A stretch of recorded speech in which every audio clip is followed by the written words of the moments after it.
Hey, my name is Matt Ryder, and I am the CEO and founder of Sales Sniper and Seventh Level. We're a sales training organization and done-for-you sales. And in today's episode of the Business Growth Architect podcast, what I'm going to be talking about is kind of dispelling the myths that sales has to be this crazy, difficult thing that you have to do. And it's really just more about talking to people, and that there is a method and a process that can make that really, really simple and easy, and just a pleasant conversation that you can have that has a sales outcome. So yeah, I hope you enjoy the podcast and listen all the way through.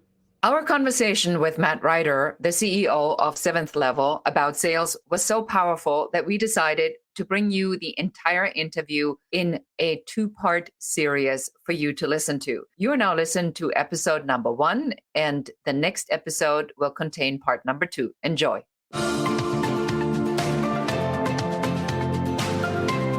Welcome to the Business Growth Architect Show. I am Beate Gillette. I am the host.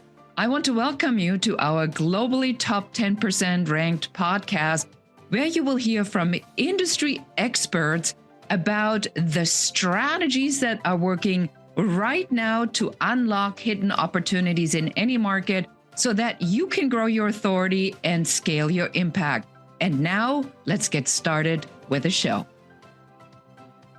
Welcome back, everyone. This is Beate Gillette, your host for the Business Growth Architect Show. Today, it is almost a little bit like my dream come true.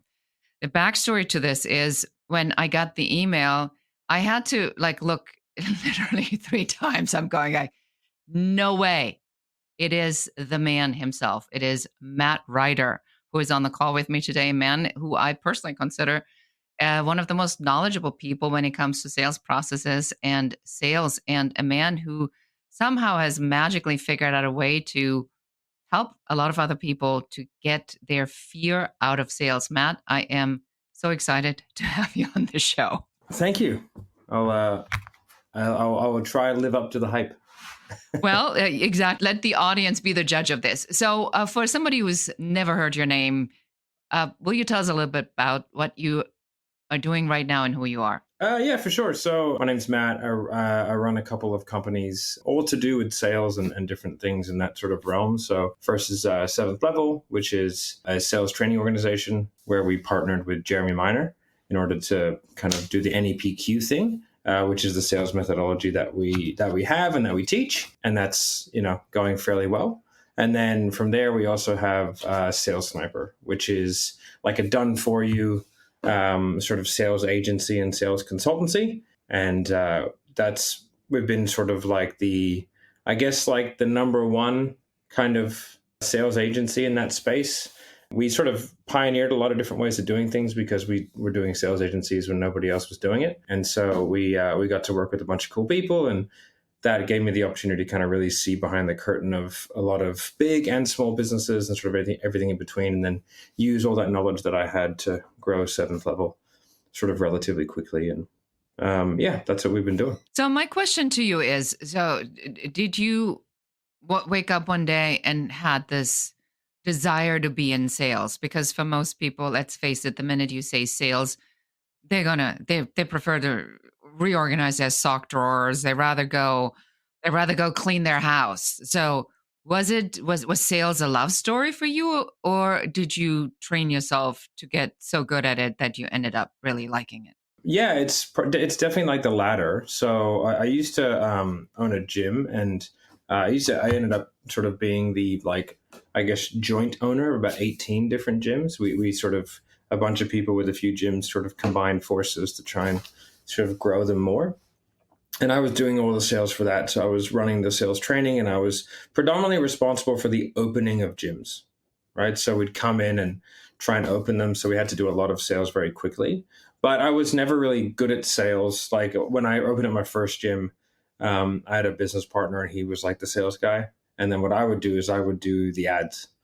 So I learned Facebook ads, and I learned sales copy and how to, optimize funnels and all that kind of stuff, and just kind of went deep and dark on that. And ended up getting quite good at it to the point we were quite successful in our little studio. And then he was fairly good at sales. What ended up happening was that I had to sort of start doing sales because we were doing a lot more. And so I just had to kind of get into it. And, I looked up, and 10 years later, I'd been selling, 5 to 7 hours a day for 10 years and doing different fitness activities. I think, I started selling in 2012, I would say, like pretty much full time. And then from there, transitioned once I left those gyms, sort of, I was like, well, the only thing that I really know how to do is sell for gyms. And so when I left those gyms, I just started selling for other gyms. And that's kind of where the sales agency space came in. And I just realized that I had developed a system for myself, not necessarily like the actual sales itself, but like just all the stuff around it. I had sort of developed, I think, more than most people did or had. And so when I came into a business, I was able to really enhance the sales, not through like an incredible skill set, but more through like an ecosystem that I was able to create that just allowed for more sales to be made, if that makes sense. And then I just started doing that and refining that and doing more of it and going into different genres and industries and continuing to do kind of the same thing. And that's what allowed me to be in the position I am today, because I was just didn't want to waste leads, essentially.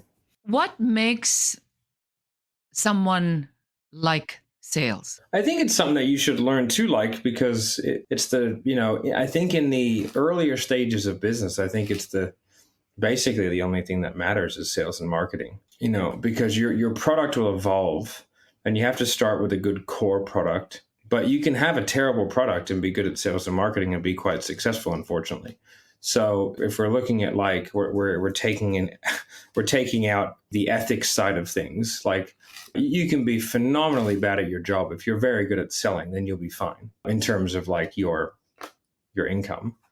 So it's just an essential skill, and it helps in all parts of communication, and it feeds back a lot to the initial experience of your clients. Whether you're selling a can of Coke or whether you're selling a high ticket service or something like that, you really want to give that person a good experience, because that's what's going to dictate a lot of how they feel coming through, how happy they'll be, and then the chances of getting referrals and net promoter scores going up and all that kind of good stuff. So I really feel like it's probably, especially for business owners, it's an absolute essential skill that they need to have. And so like going, well, I just don't like sales. It's like, well, then like, okay, I don't, and don't run a business if you don't like sales, because it's everything, right? Go be an employee. It's fine. Yeah. Like there's nothing wrong with being an Yeah. employee. We need employees. If everybody was a boss, then like the world would be a shit fight. So what I'm hearing you say is that sales is a learnable skill. Am I hearing this right? Oh yeah, like I was not good at it at all. I felt, even though like I'm quite like I come from a special operations background, I'm not afraid of confrontation in any way. I found sales very difficult. It was very unnatural for me. I didn't like it. I had a really bad connotation, but I feel like a lot of that just comes from the like the depiction in the movies, I suppose, of what sales is, or the bad experience that you once had with a used car salesman, or you know what I mean, like those experiences, right, that you have, which kind of you put all of that onto you, and that's what you think you're going to be. But you don't have to be that way. Like once I sort of figured out that, like, especially when I was in fitness, after a little while, I was like, it's actually me doing a tremendous disservice to these people by me not learning how to persuade them, because I'd put a lot of education into myself, into becoming a better trainer. So I'd flown all over the world. I'd done every course imaginable. I'm a big believer of like, the more you learn, the more you earn. Right. But, that comes to a point where you can be a phenomenal operator at your job. If you don't learn how to get people into it, or any sort of sales or marketing or basic finance skills, like it's not going to go that far. But I've done a lot of effort into becoming a good trainer, and to being able to effectively program for my clients. And, what I mean? But what essentially I was only getting the people who were motivated to do it, because I wasn't able to sort of change the tide of the people who weren't. And the people who are motivated, generally speaking, aren't the ones who need the most amount of help. And so I was getting these people who were, really unhealthy and overweight, and they were coming in, and, I was taking them through a whole process and clearly laid out the journey. They had 100 pounds to lose or whatever. And they're like, yeah, I need to think about it. And I was like, okay. And I would try some stuff and it wouldn't really work. And then I would see them 3-6 months later and they were even heavier. And I was like, man, like, I just feel like if I, that's a shitty feeling because I was like, man, like, I know, like, having been overweight myself, right? Like, I know how painful it is physically and mentally. Like, and I've never been huge, but I've been very heavy because I'm kind of a big person. But I've been, 115 kilos. So what's that? I don't know. It's like, That's like uh, 230 pounds, between 230 yeah, I to think it's 40. actually 260. It's about 260, Holy right? smokes, yeah. So, Mhm. so that's a big boy. I mean, I'm We six call him two. husky. Yeah, yeah. I was pretty strong. I was like, but I'd wake up every day and my joints were sore. You know what I mean? Like my ankles really hurt. I actually got to the point where like my ankles hurt so bad because I had some really bad injuries in the army that they were thinking about doing bilateral ankle reconstructions. Oh, no. And then a friend of mine is a physio, just go, man, you're just fat. And I was like, huh? He goes, dude, you're fat. Lose weight, you won't be in pain anymore. I was like, nah, you're full of shit, man. He goes, dude, you're fat. And I was like, oh no. And then I went to my wife. I was like, am I fat? She's like, yeah, man, you're kind of fat. I was like, oh shit. So anyway, I lost the weight. And sure enough, like I stopped hurting. Like I didn't wake up every morning with shooting pains in my ankles. You know what I mean? Because there was just less physical load on my body. So I was like, after going through that, I was like, okay, cool. And also after watching my parents struggle and my sister struggle with weight and all that kind of stuff and seeing the emotional tides that can take, I was like, if I can get to these people, then like I will have a net positive result in their life and I will help them. So I was like, I suck at sales. I need to learn sales. So, Right? so this is like the Yeah. big question now I have for you, because I think this, what you just said, is the most important thing about sales. Is how do I shift myself out of this notion that I'm doing something bad to other people by trying to sell them something? How do I shift my thinking into I'm helping them? Is it is there there has to be a process to it. I have to believe in what I'm selling. I have to Yeah. believe into my transformation. Help us understand, how do I get myself out of this loser mode in sales, basically? Yeah, well, I think the first things first is that like you have to understand that people don't make the best decision for them. If that was the case, we'd all be billionaires with six packs, right? Like we Billionaires just with don't. six packs. All right, here we go. Like Bezos clearly makes a few good decisions. He probably makes poor decisions around women and relationships, but He does have a and six so pack, and he's a billionaire, he's a right? So billionaire. Yes. around that, he makes great decisions. But if I was a relationship coach, I could talk to Bezos the same as I could talk to you because he sucks at that, right? So like that's why the whole like sophisticated buyer thing is an absolute crock. It's just because like no, you just feel uncomfortable speaking to people who you perceive to be better than you. That's it. Like if I don't perceive anyone to be better than me, then why would it ever be uncomfortable? Because I don't. I don't think I'm better than anyone, and I don't think anyone's better than me. So it's like, sweet. They can be more skilled in a certain area, but it doesn't mean like they're better. You know what I mean? It's actually a funny, like peer pressure doesn't work on me. And when people try and peer pressure me into things, I go, oh, that won't work on me. They go, why not? And I go, because I don't consider you my peer. And then that usually shuts people up. But anyway, that's a funny story aside. No, it's So not a funny story, because remember how I said in the very beginning that there's something about you, what you do, that is different than what other people do. And I think you just revealed that. I mean, that's like what I always look for when I work with somebody or when I listen to something. It's like, what's there that I've never heard before? I've never heard that before. I think that this idea to say the only reason I can be intimidated is if I think they're above me and I have to convince them of my stuff. But if we are on the same level and I have a skill set that they don't have, it doesn't make me better or worse. It makes me better at this, not better than them in general, but better at this. yeah, Is that? like yeah, exactly. Like like I was a special operations sniper, right? I really know how to shoot. So you could take me out with Elon Musk, and I know how to shoot better than Elon Musk, right? And so if I was instructing him, it would behoove him to listen to what I say because I am an expert in that arena. You know what I mean? And so when it comes to a lot of other things, I would listen to him. But if he was talking about shooting, I'd go, stop, right? Like you listen to me or you just don't. I don't really care. But if you want to get the good result, then do what I say. And he would do as I say because he's a smart guy. You know what I mean? It's just money or success or whatever. It doesn't dictate your worth as a person, and it certainly doesn't need to be a factor in how you speak to people. Like we don't live in a culture that necessitates we speak differently to people who are of a perceived higher status, because you're only in a higher status in certain arenas. You know what I mean? So when it comes down to it, everybody's better at something. And maybe they're an amazing father. Maybe they're an amazing mother. Maybe they're a phenomenal husband or partner. Maybe they're like extremely generous and they give a lot to charity. But you know what I mean? But like they don't know how to market. Okay. Yeah. Like it's fine. We're all kind of equal on that side. And I think like, so with sales, there's a couple of things that I think need to happen in order to sort of get into the right headspace to where sales is not scary or bad. The first thing is like, believe in your product. We've done the data at 7th level. We sign up thousands. We have about 4,500 to 5,000 new customers per month. That's not all coaching clients. It's across a broad spectrum of different things. But and we survey clients regularly, because I think surveying clients is an important part of a business, and surveying and focus groups and stuff like that. Like every quarter, we get all the people who refunded or chargebacked, which isn't a lot because we have a 0.04% chargeback rate, but and a 2% refund rate, which is pretty good for a high ticket services industry. But we speak to those people and we ask why, and we offer them free stuff in exchange for the time. And a majority of it is people really figure out they hate what they sell. And if you hate what you sell, why would you want to learn how to sell it better?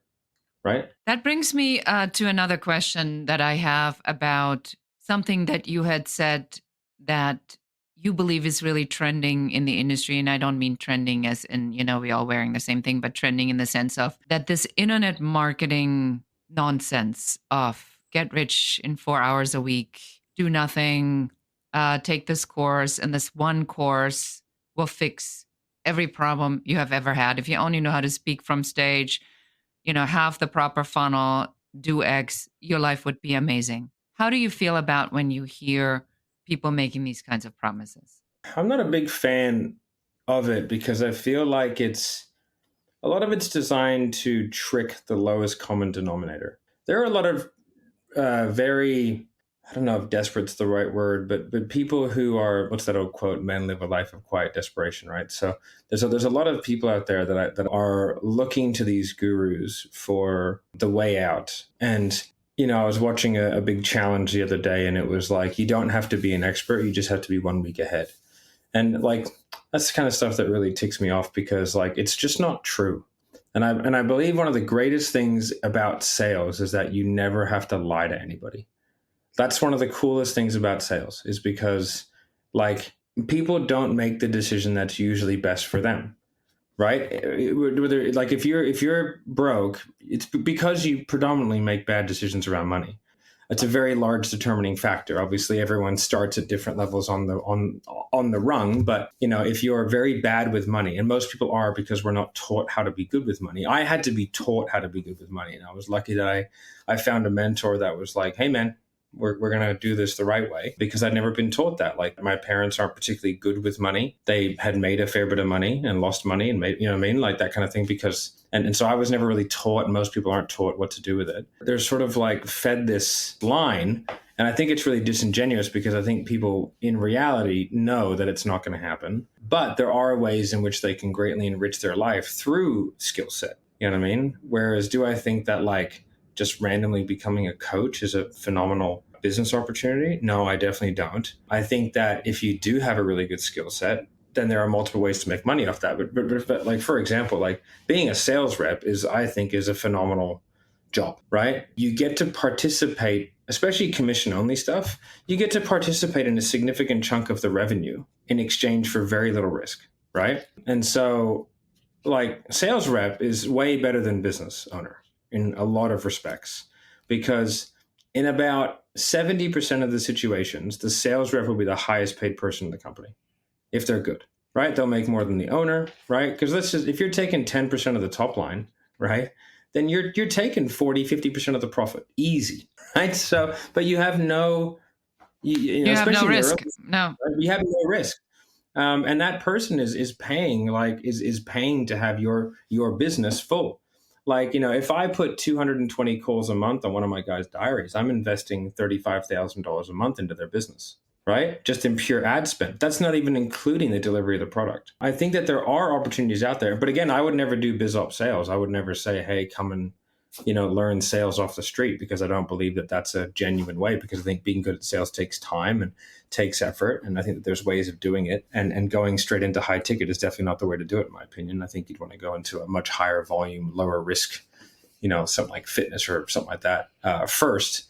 But I think it's really disingenuous when people are told that they can do all these things, and it's not grounded in reality. And it's really designed to kind of like take the 1% of people who are actually going to get something out of it, and then sort of make a business model. And I just don't particularly like it. I'm sure it's created a lot of success stories over the years, but I'm sure it's created an awful lot more upset, angry, and vitriolic people. I think so too. I call this the domino effect. It's like people that have been so trained by a lot of the gurus out there to wait for the one thing that makes all the dominoes fall into place. Yeah. And I don't think... And being a business owner takes such a myriad of skill sets. Like, and it's really not for everybody. Like, I have a look at people that I know, and I'm like, you're phenomenal at what you do, but you should never own a business.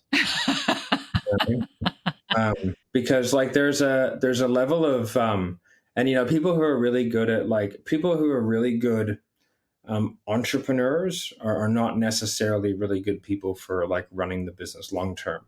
And people need to understand the difference between an intrapreneur and an entrepreneur. Marco, one of my business partners, messaged me and he goes, "Hey, am I an intrapreneur or an entrepreneur?" I said, "Oh, you're an intrapreneur." And he was like, "Oh, why is that?" And I was like, "Well, because you've come onto stuff that I've created." Right. And I was like, "You're a phenomenal innovator, but there takes a certain risk tolerance." You know what I mean? And like starting something is a huge amount of risk tolerance, especially to keep it going, that most people just don't have. And that's a good thing.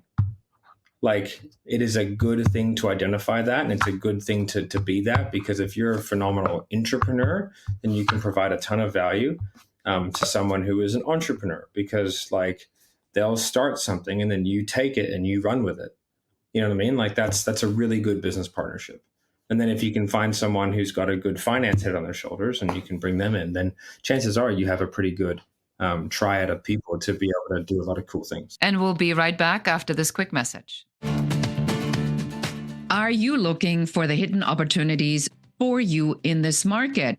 Or are you simply wanting to figure out what is your unique differentiation factor that makes clients want to work with you and not your competitors? If this resonates, I want to invite you to go to uncoverysession.com and schedule your 15-minute complimentary uncovery session with one of our business growth advisors that will take you through what your number one business growth blocker is, what you can do to remove it, and what your very best next step should be. And now let's get back to the show. Beate here with Matt talking about sales. So what I'm taking away so far from this conversation is a almost like very grounded approach to this, instead of looking at this from the, I have to pick up the phone and make sales, but from the perspective of who am I? What am I really good at? What am I knowledgeable in? What do I believe in? And how do I tell other people that the stuff that I do actually makes a big difference? So with a mindset like this, how do I now get out of this paralyzing fear of rejection? Yeah, I mean, it's just not rejection. It's just not. Like, it's I never understood it. My best friend says my superpower that I have is not caring what other people think of me. It's like, that is my superpower. I definitely wasn't born with it, but I moved an awful lot when I was a kid. So you kind of have to develop a thick skin, I think. But like, if I don't know someone, it's very difficult for me to like respect them, if that makes sense. Not that I disrespect, but respect them. And I'm only going to really care about what the people who I truly know and respect think of me. So like, there's no comment on the internet that can hurt my feelings. I just think they're funny, right? Because who cares? So when you're speaking to a prospect, like, and they're not buying the service or the product, like, it's not rejection. It doesn't make any sense. Like, they're not rejecting you. They just don't want to buy something. Like, who cares? How many times have you gone to a furniture store, sat in the couch and not bought it? Did you reject the sale? Like, you're not rejecting a salesperson when you say no. You don't look at it that way. No, I just didn't like the color of the sofa. Exactly. It's too big. It's too small. It's the wrong fabric. They don't have it in the size I want. They can't customize it. Yeah. So like, who cares? It doesn't make any sense. Like, for that, it's not rejection. And under no way, like, it's not like I'm asking you to go up to women at the bar and be like, "Hey, do you want to date me?" like that's rejection, right? But even then, it's sort of not, because they don't even know you. They're just going off looks, and you just might not be their type, and it's subjective. So you just have to sort of think about, like, what is the worst case scenario that can possibly happen? I actually do this with my kids, right? My little daughter, she's 4 years old. She's terrified of flies, right? Flies. No, there's no reason. Little moths, right? Little tiny ones. And I go, all right, sweetie, what's the worst thing that could happen? She goes, it lands on me. I go, and then what is the worst thing that could happen when it lands on you? She goes, well, I get it off. And I go, how do you do that? She goes like this. I go, okay. And then what happens? She goes, and then it flies away. I go, okay. So the worst case scenario is that a tiny little thing lands on your arm and then flies away. Is that right? She goes, yes. And I go, do you need to be scared of flies? And she goes, no. Right? So we just go through that process. You know what I mean? So, and it's because, like, the worst case scenario is that they say no, they tell you to go away, they tell you to go die in a fire, and that you're the worst human being they've ever spoken to. And this is a person who you don't know and who you will never see again. Matt, I am very grateful for your insights and for the depth you brought to this conversation, really, because the objective a lot of on the guys that go on the sales podcast circuit is about to demonstrate the subject matter expertise. You demonstrate your subject matter expertise by really just making it about people. And I think this is a great place to be mentally when you think about sales. If it's about other people and it's not about you, you can't be nervous or upset. Yeah, it's just a chat. It's just a chat. So if anybody who wants to know more about how they can learn what you know, where would we send them? Probably to the Sales Revolution Facebook group. That's probably about the sales stuff. I personally don't do a ton anymore. But Sales Revolution Facebook group is probably where you can go to, and that'll sort of put you into the we do tons of, Jeremy does tons of free content and all that kind of stuff. Lots of webinars and things. Yeah, we do heaps of free stuff. Awesome. So yeah, that's what we do. And then if you can hop over to my YouTube channel, which is Matt Ryder. I don't upload super frequently anymore, but I'm going to try and get back into it. But I've just been busy doing stuff. All right. Well, Matt, thank you so much for being on the show. I really appreciate you very much. No worries. Thank you. And that's it for us today. Thank you so much for listening or watching. Until next time, and goodbye. This concludes our part 1 of our 2-part series with Matt Ryder, the CEO of 7th Level. And we'll drop the second part next week. See you then. Thank you for listening to or watching the show. We are so excited that you're here, and we are very grateful for you. Now it's our turn to ask you for help. Please do share this episode with one other person that needs to hear what we were talking about today. If there's any question you have about business, please do reach out to us and let us know. And don't forget to schedule your complimentary Uncovery session at uncoverysession.com, where one of our business growth advisors will help you to figure out what your number 1 business growth blocker is in only 15 minutes. And that's it for us today. Until next time.